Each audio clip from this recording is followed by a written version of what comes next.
Walaupun saya ini termasuk orang yang paling sering dibully gara-gara saya berbicara NKRI dan anti khilafah. Banyak postingan saya tentang NKRI, tentang Pancasila, saya dicaci maki oleh orang-orang yang pro dengan khilafah. Salah satu postingan saya ada 5.000 komentar, semuanya mencaci maki saya. Tapi saya tidak sakit hati, kenapa? Yang mencaci maki saya 5.000, tapi yang memberikan like dan jempol 75.000. Pertanyaannya, kenapa jumlah like itu lebih banyak daripada jumlah komen? Kenapa? Karena seberapa banyak pun orang yang membencimu dengan komentar-komentarnya, yakinlah di luar sana lebih banyak yang mencintaimu dari dalam hatinya. Wah. Tapi kalau konteksnya jomblo beda. Kenapa jumlah like lebih banyak daripada jumlah komen? Karena banyak orang cinta tetapi tidak berani mengatakannya.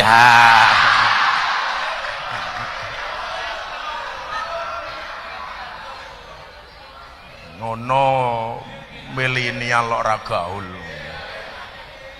Kalau kamu pas-pasan minder di hadapan pasarmu, kamu bilang, cintaku padamu memang tidak seindah surat cinta untuk setarlah, tapi yakinlah cintaku padamu lillahi ta'ala.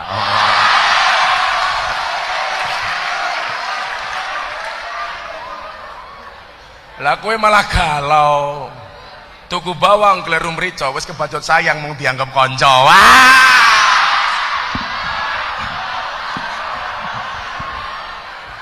Goblok. Maka rasa cinta ini menjadi mahal. Demikian juga ketika kaitannya dengan pemimpin.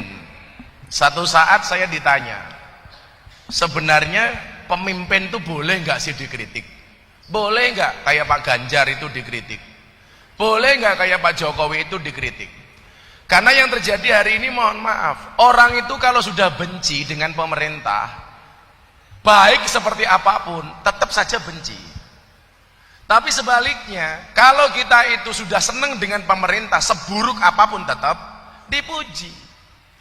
Kalau posisi saya sebagai orang NU, saya mengambil posisi yang wasatiyah. Karena Allah berfirman dalam Al-Baqarah, wa kadzalika ja'alnakum ummatan wasaton. Wasat itu artinya tengah. Bedakan antara wasat dengan wastun. Kalau wastun itu, kalau ini wastun, mohon maaf. Kalau ini wastun, tengah, tidak tengah-tengah pas, bisa di sini, bisa di sini. Tetapi kalau wasatun itu tengah-tengahnya pas. Dan luar biasanya lagi apa? Ayat ini terletak di pertengahan surat Al-Baqarah. Al-Baqarah itu ayatnya berapa? 286. Dan wa kadzalika ja'alnakum ummatan wasaton itu terletak di ayat 143. 143 kali 2 sama dengan 286.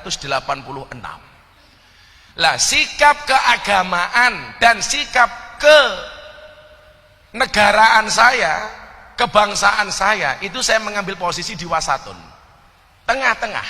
Maka dikatakan khairul umuri awsatuha. Sebaik-baik perkara adalah tengah-tengahnya. Kalau ini tidak tengah-tengah. Kalau tengah-tengah itu nggak panas, nggak dingin. Kalau ini panas banget. Baru hari ini saya jadi pembicara kepanasan. Ya itu. Ya maklum panitia anggarannya cekak. Nggak tahu saya subsidi dari Pemprov itu banyak apa enggak, kok sampai nggak kuat nyewa kipas angin. Lah kira-kira.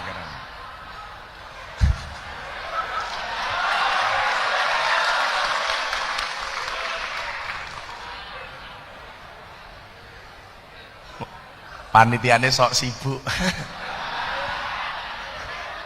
Wis tuwa jilbabe pink.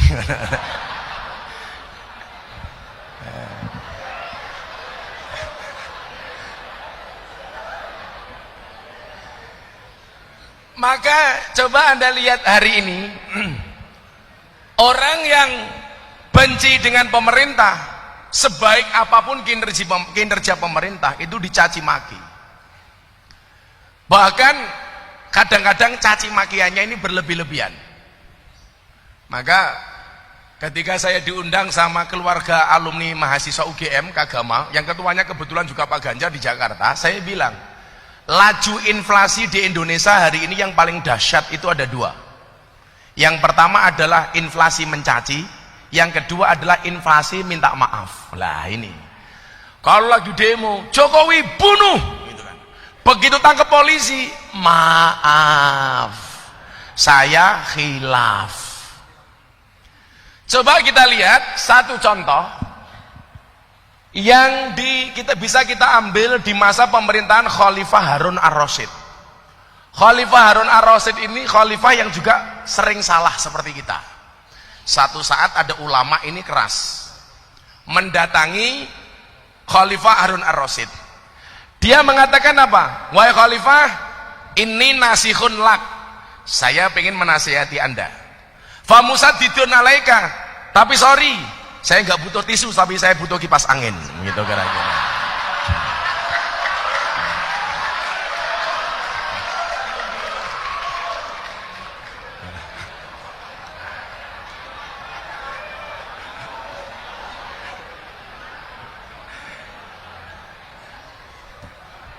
Njaluke apa diwenehi apa? Kan pokok.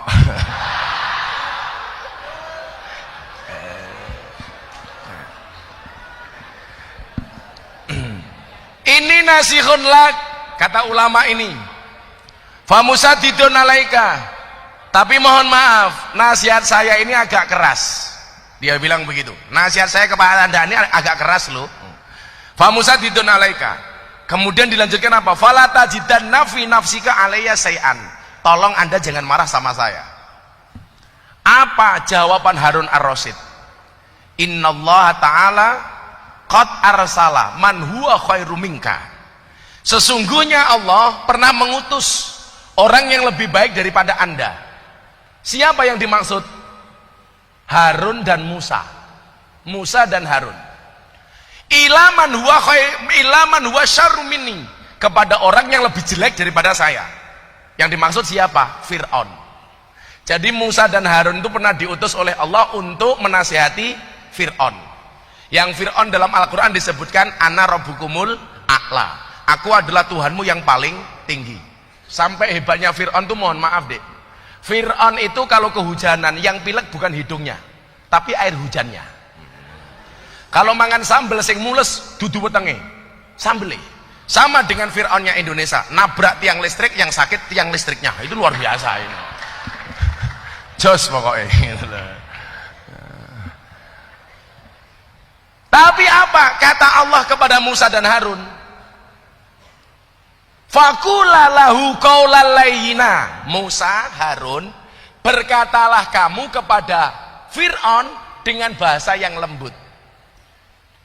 Pertanyaannya begini, saya tidak akan membela Pak Jokowi, tapi kalau ada orang kemudian demo pemerintah dengan bahasa yang kotor, sadis, pertanyaan saya, apakah Pak Jokowi itu lebih buruk daripada Fir'aun?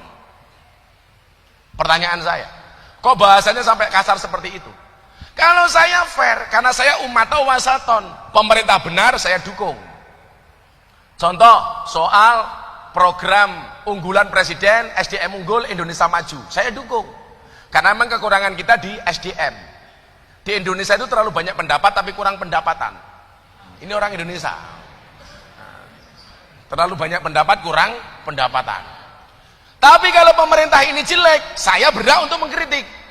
Contoh, beberapa waktu yang lalu saya ramai di medsos itu gara-gara Menteri Hukum dan HAM itu membandingkan dua kawasan, Menteng dan Priok. Sampai di demo di Kemenkumham. Di demo gara-gara apa?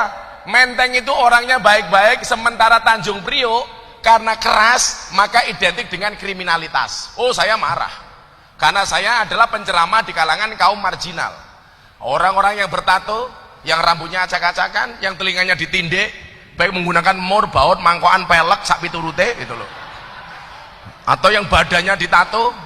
Kayak kemarin saya di Surabaya ada preman badannya gede, perutnya gendut, perutnya ditato beduk. Luar biasa. Itu tato apa nak? Beduk kiai. Perutmu kamu tato beduk? Iya. Tutuke neng di, neng sore. Oh tak golek ora ketemu.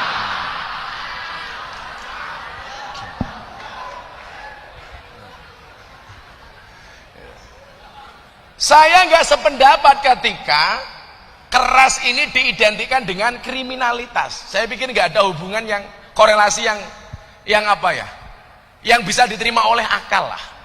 Saya bilang justru kadang-kadang yang bukan kadang-kadang seringnya yang merampok uangnya negara itu bukan orang yang keras, tapi orang yang berbaju rapi, yang justru rambutnya rapi dan berdasi di ruangan AC yang dingin.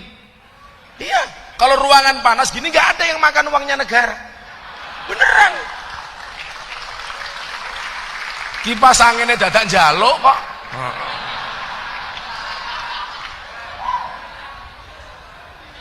Saiki kok lemune gitu. Ora apa-apa Mas. Kalau kamu dibully lemu, jawaban ora apa-apa, aku lemu mergo mangan sego. Daripada awakmu kuru gaweane mangan kanca. Iya.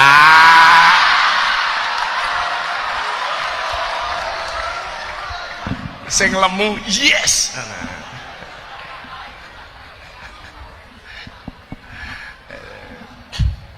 Gak ada kaitannya antara keras dengan kriminalitas.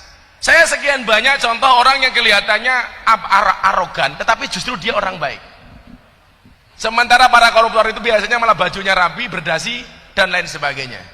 Nah, kayak kemarin saya pengajian di Kalimantan, jalannya jelek. Sopirnya bilang, ini yang rusak jalan, ini truk-truk gandengan itu loh Kiai. Saya jawab, Anda salah. Yang rusak jalan itu bukan truk gandengan, tapi mobil mewah. Lah kok bisa Kiai? Iya. Uang yang seharusnya dipergunakan untuk membangun jalan malah dikorupsi untuk beli mobil mewah. Rungokno Pak.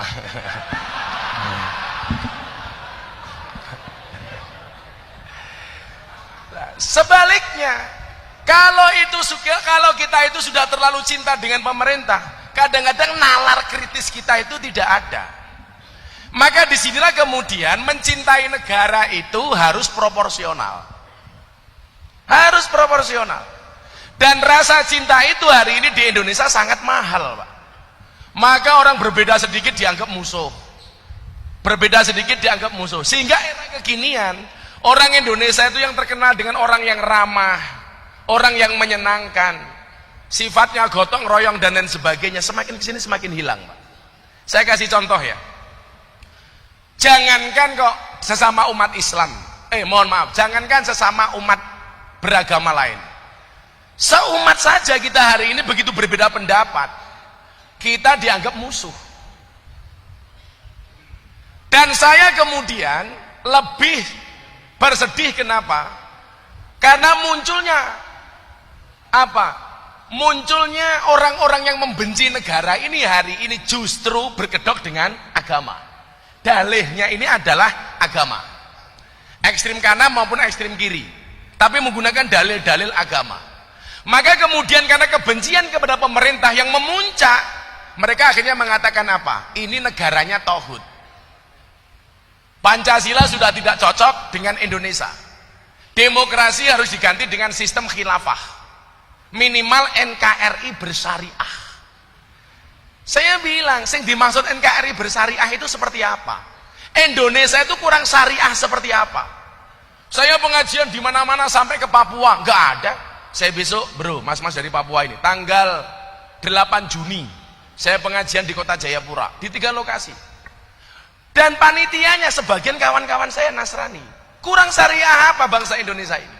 Jangan kemudian hanya gara-gara kasus 1-2 kasus ini menggambarkan Indonesia secara umum.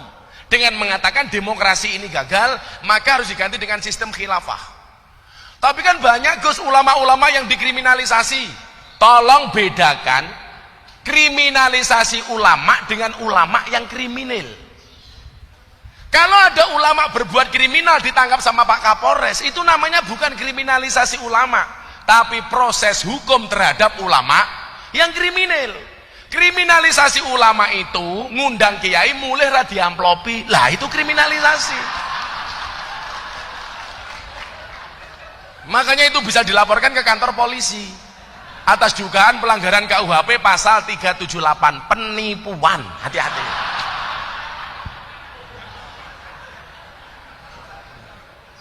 Kok diamplopi isinya cuman sedikit, pasalnya beda lagi. 335 perbuatan tidak menyenangkan. Hati-hati. Betul pajak saya. Betul ya.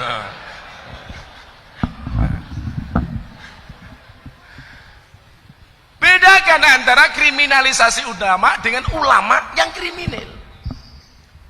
Sehingga pikiran-pikiran ini sekarang, mohon maaf, semakin kesini, ini semakin menjadi-jadi, Pak.